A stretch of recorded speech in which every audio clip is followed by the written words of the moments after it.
2.5 महीने से बैठे मेरे इलाके में बैठे, मेरे गृह क्षेत्र में बैठे हैं। 2.5 महीने में पुलिस के थानों से आप पता करा लिए सभापति महोदय, लाखों की तादाद में बैठे हैं। किसी को तंग करने की बात तो दूर है, किसी की तरफ हिंसा की बात तो दूर है, किसी एक रेडी वाले से एक मूंगफली और एक केला भी अगर किसी ने छीना हो, इन किसानों ने किया हो, एक कंप्लेंट पुलिस में आई हो।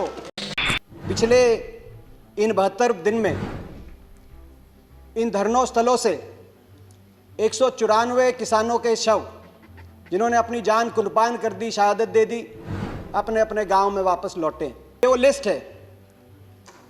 कोई पूछ रहा था कि कौन है, गांव का नाम है, परिवार का नाम है, उनका कौन सा भाई चीन की सीमा पे तैनात है, कौन सा भाई पाकिस्तान की सेना पे तैनात है, उनके नाम मैं रखना चाहता हूं।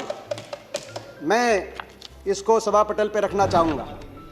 धरना शुरू हुआ, उसके बाद सारी सर्दी, बातचीत पे बातचीत, तारीख पे तारीख, बेनतीजा बातचीत, और आखिरी दौर में भी जब 11वां राउंड हुआ तो सरकार ने बातचीत एक तरफा अपनी तरफ से बंद करी और अपमानित करके 5 घंटे तक बैठे रहे सारे किसान। 26 जनवरी की जब घटना आई तो इस घटना की निंदा सारे किसान संगठनों ने करी। उन्होंने सब ने अपने आप को इस घटना से अलग कर दिया और कहा जो दोषी हैं उच्च स्तरीय निष्पक्ष जांच हो, उनकी बात पे यकीन किया जाना चाहिए। इसीलिए किया जाना चाहिए कि ये 2.5 महीने से बैठे, मेरे इलाके में बैठे, मेरे गृह क्षेत्र में बैठे हैं। 2.5 महीने में पुलिस के थानों से आप पता करा लिए सभापति महोदय, लाखों की तादाद में बैठे हैं। किसी को तंग करने की बात तो दूर है, किसी की तरफ हिंसा की बात तो दूर है, किसी एक रेडी वाले से एक मूंगफली और एक केला भी अगर किसी ने छीना हो, इन किसानों ने किया हो, एक कंप्लेंट पुलिस में आई हो, या 26 जनवरी को भी किसी दिल्ली के थाने में एक कोई दुकानदार, एक कोई रेडी वाला पहुंचा हो कि ये मूंगफली भी ली है किसी ने, वहां जाके आप पता करिए। लोग कहेंगे कि किसान ने अपना भी हमारे साथ, अपने साथ साथ हमारा भी भोजन का इंतजाम यहाँ पे जहाँ पे बैठे हैं उन्होंने किया है। इनकी बात पे इसीलिए भी यकीन किया जाना चाहिए कि इन धरनों से 200 लाशें, लगभग 194 लाशें जब वापस गई, आदमी विचलित हो जाता है, उत्तेजित हो जाता है।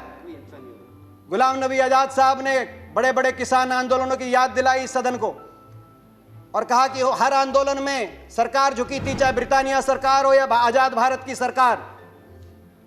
और यह आंदोलन इसलिए अलग है क्योंकि सरकार झुक नहीं रही। एक और वजह से आंदोलन अलग है, चाहे वो पगड़ी समाल जट्टा आंदोलन हो 1905 का, चाहे वो चंपारण सत्याग्रह हो, चाहे वो बरदौली का आंदोलन हो गुजरात का।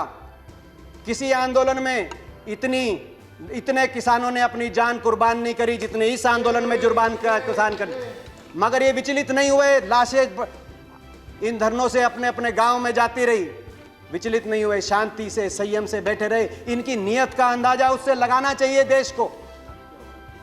न्याय का तकाजा था, दोषी बचे नहीं और निर्दोष फंसे नहीं। लेकिन क्या हुआ इस घटना के बाद? इस घटना के बाद निर्दोष लोगों पर को निशाना बनाया गया। झूठे मुकदमे किसान पर, पत्रकारों पर।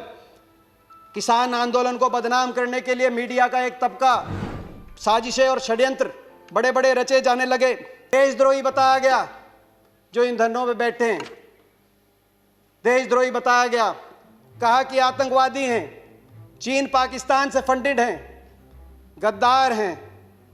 मैं पूछना चाहता हूं, जो बाप यहां बैठा है जिसको गद्दार बताया जा रहा है, देशद्रोही बताया जा रहा है, उसका बेटा चीन की सीमा पे तैनात है। अगर वो गद्दार है तो वो उसका बेटा क्या है? मैं सदन से पूछना चाहता हूं।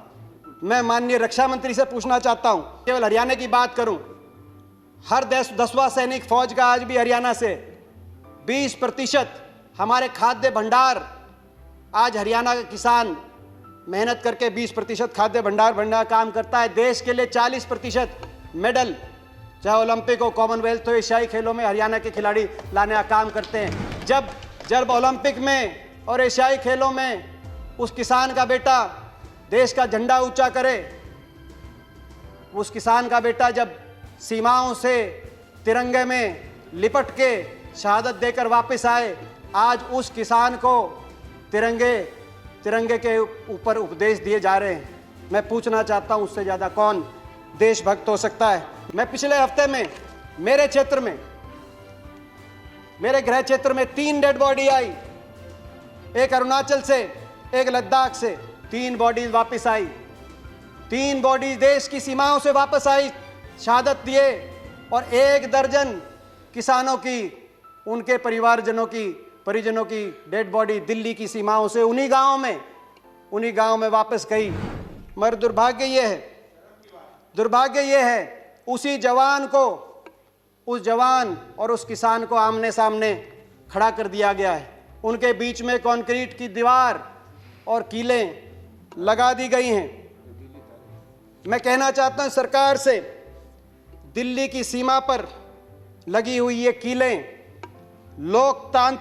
लोकतांत्रिक मूल्यों के ताबूत में सियासत की कीलों के रूप में आपने लगाई हैं। मगर ये भी मैं बोलना चाहता हूं आपसे, हृदय से बोलना चाहता हूं, लाठी तंत्र कभी लोकतंत्र को नहीं हरा सकता। देश का अन्नदाता कभी धनाढ्य और उद्योगपतियों का गुलाम नहीं बन सकता। एक आशा जगी थी प्रधानमंत्री, 3-4 दिन पहले एक बात आई प्रधानमंत्री जी की तरफ से कि मैं दूर नहीं हूं, एक टेलीफोन कॉल, मैं बहुत नजदीक हूं, एक टेलीफोन कॉल की इंतजार है। आशा कुछ जगी थी। मगर मैं पूछना चाहता हूं, उसके बाद 4-5 दिन से हुआ विपरीत। जैसे ही प्रधानमंत्री जी ने यह कहा, अगले दिन सीमेंट की मोटी मोटी दीवारें, 15-15 लेयर की बैरिकेडिंग, हजारों की तादाद में हथियारों से लैस पुलिस बल, और यहां तक कि इंटरनेट, मेट्रो, बिजली, पानी और शौचालय की जो टेम्परेरी टॉयलेट लगे हुए थे, वो फैसिलिटी भी वहां से अगले प्रधानमंत्री जी के बाद के तुरंत बाद हटा दी गई। इस तरह के वायरल वीडियोस और देश और दुनिया की तमाम बड़ी खबरों के लिए जुड़े रहें अंधभक्त के साथ।